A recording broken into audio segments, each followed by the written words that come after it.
Living with just a wood-burning cook stove that's over 100 years old, not airtight, as your only heat source can be a real challenge because in 2 hours, this can burn up what you have in there because the firebox is so small, and the fire can be out. So last winter, the problem was, waking up in the middle of the night, fire's out, and if it's 23 below zero out, this thing's chilled down, and you got to get a fire started fast. So cedar worked pretty good if I split it real thin, but that kind of was a hassle, and it was hard to come up with the right cedar anyways.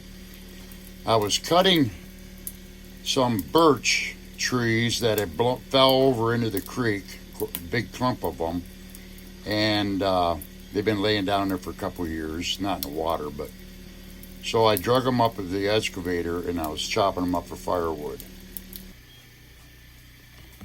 My firebox being so small, I cut my firewood so it's only about 5 or 6 inches long. It makes loading it a lot easier. If I try to load pieces in lengthways, it's too hard.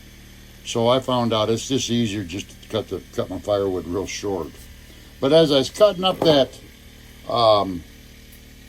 birch, I was splitting it on my tailgate of my pickup truck, well actually my lift, Tommy lift, and the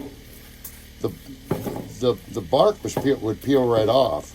Well, I knew that birch bark, if you ever caught outside birch bark, the white part, it could be wet and and you need to get a fire started, like in a survival situation.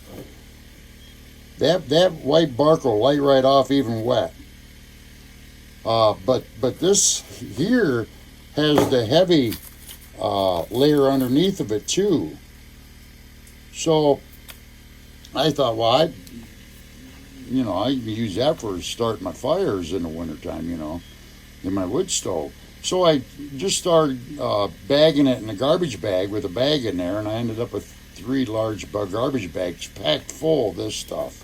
A couple of days ago, it was chilly here, and I had a fire going in the wood burner, and I got thinking about that other water, cut that up, and I have these baskets that I bought at Dollar Tree, and wire baskets, and put those in the oven of my cook stove and dry them out.